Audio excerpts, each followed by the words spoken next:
El fenómeno sísmico ha convivido con el hombre desde que éste se instaló en la Tierra. Las características propias de nuestro planeta hacen que cada cierto tiempo el suelo tiemble bajo nosotros y sus efectos se hagan notar en función de dicha vibración.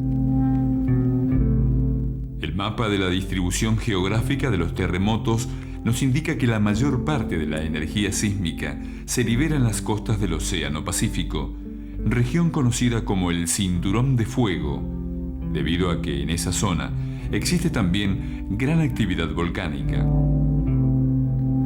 Los mayores índices de sismicidad corresponden a Japón, Nueva Zelanda y Chile. Pero también hay otras regiones activas, como el Atlántico Medio y el Cinturón Euroasiático. Y existen también regiones donde la actividad sísmica es casi nula o desconocida, lo que pone de manifiesto que el peligro representado por los temblores es muy grande en ciertas regiones e insignificante en otras. En promedio, anualmente, ocurren en el mundo cerca de 120 temblores de magnitud mayor a 6. Cuando se realizan estudios prácticos de un terremoto, se debe conocer la localización del epicentro y la profundidad a la que se encuentra el foco. Estos datos se obtienen mediante los sismógrafos que representan gráficamente el movimiento sísmico. La profundidad le da las características a un movimiento telúrico. Por ejemplo, los sismos de foco superficial actúan en áreas reducidas, pero sus efectos son notables, porque las ondas generadas apenas se amortiguan antes de llegar a la superficie. Estas ondas sísmicas en algunos casos producen la ruptura de las rocas. A estas rupturas se les llama fallas geológicas, y cuando estas fallas se mueven con cierta regularidad, se las denomina fallas activas. Dentro del contexto global de la Tierra, parte de la Argentina se encuentra sobre el Cinturón de Fuego del Pacífico, específicamente la cordillera de los Andes. La historia sísmica de Argentina ha sido difícil de recopilar debido a que es un país joven y no existen prácticamente registros históricos. De la información que se tiene, las zonas con mayor sismicidad comprenden San Juan, Mendoza y Salta. Estos corresponden a la zona de subducción, o sea, de la placa de Nazca con el continente americano. Lo mismo que acá en San Juan tenemos la sismicidad de subducción de 100 a 120 kilómetros de profundidad. De la diferencia que tenemos entre el norte, centro y sur de Argentina es la inclinación de esta placa. En el norte la placa subduce con un cierto ángulo, no así en la zona de San Juan, donde la placa empieza con un pequeño ángulo y es horizontal a la altura de San Juan, de la ciudad de San Juan.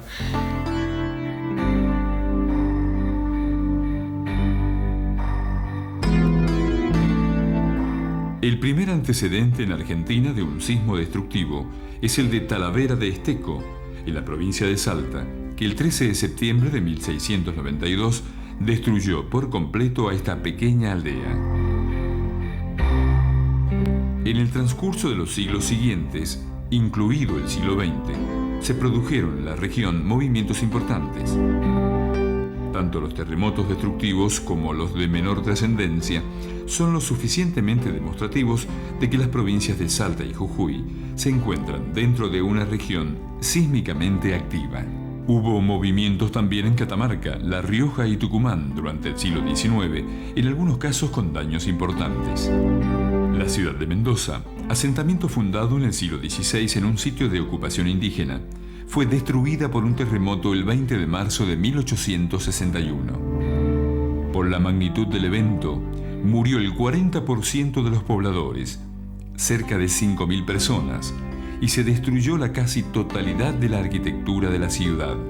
También en el siglo XIX, San Juan sufrió un terremoto. Ocurrió el 27 de octubre de 1894. Se sintió en zonas tan distantes como Bahía Blanca, Concepción y Antofagasta en Chile, Salta, Corrientes y el sur de Brasil. Por este motivo se le llamó terremoto argentino. Produjo daños de consideración en San Juan y La Rioja y de menor importancia en Mendoza, San Luis, Catamarca y Córdoba. Otra característica de este terremoto es que comenzó suavemente, lo que permitió a sus habitantes huir de sus casas. Crónicas de la época hablan de su larga duración. Como epicentro se supone que fue en la zona noroeste de la provincia de San Juan y que tuvo una magnitud de 7,5 a 8 en la escala de Richter. Saliendo ya de la zona de San Juan, si nos vamos hacia el este, alejándonos de la zona de convergencia, la placa Nazca y sudamericana, observamos que empieza a disminuir la actividad sísmica, siendo que tenemos presencia en San Luis con sismos bien sentidos, en San Pacho, Córdoba, Cruz del Eje, Villa de Soto, y también en Buenos Aires en 1888, con una magnitud de 5.5. Y la intensidad ahí fue de 6, donde también se apreciaron roturas, grietas en las paredes de edificios.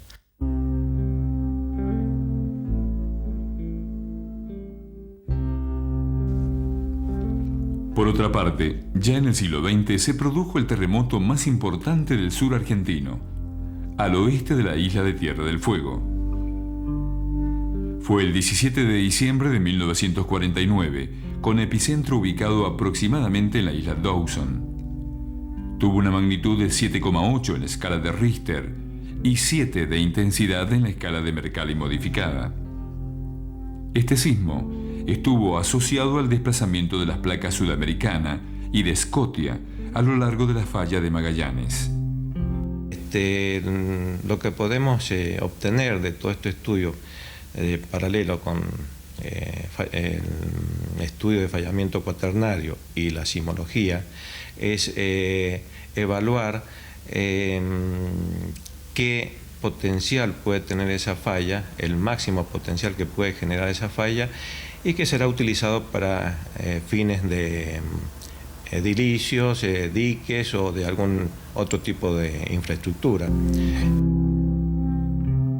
La provincia de San Juan se ubica entre los 28 y 32 grados de latitud sur, a unos 300 kilómetros al este de la línea de convergencia entre las placas de Nazca y la Sudamericana.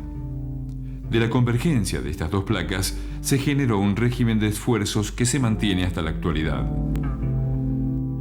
Esto se manifiesta principalmente por una actividad sísmica superficial intensa, desde los 5 kilómetros a los 50 kilómetros de profundidad, y una actividad sísmica reducida a una profundidad intermedia entre los 90 y 150 kilómetros. San Juan se ha visto afectada durante el siglo XX por 4 sismos de gran importancia, siendo los del año 44 y 52 localizados como zona epicentral en el sistema de fallamiento precordillera oriental, adyacente al valle Ullum-Sonda. Pero analicemos qué ocurrió con cada uno de los sismos que se produjeron en San Juan en el siglo XX.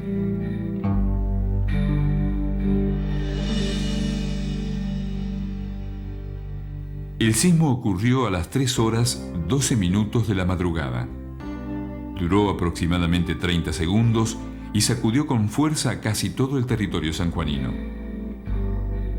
Como ya existían instrumentos, el Observatorio Geofísico de Pasadena, en California, le asignó una magnitud de 6.3 en la escala de Richter.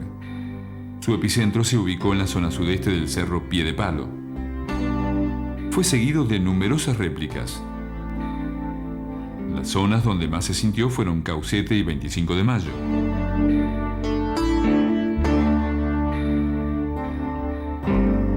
El terremoto del 44 marcó un hito muy importante para los sanjuaninos, debido a la destrucción casi total de la ciudad y a la elevada cantidad de víctimas. Se produjo cerca de la hora 21. Su magnitud se estimó en 7.4 en la escala de Richter. El epicentro se situó en la zona de La Laja, donde una falla se activó produciendo un desplazamiento de al menos 30 centímetros a lo largo de casi 10 kilómetros. El sismo inutilizó lo edificado en un área de más de 200 kilómetros cuadrados, que incluyeron las localidades de San Juan, Caucete, Albardón, Pocito, Chimbas, Santa Lucía, 9 de julio y 25 de mayo.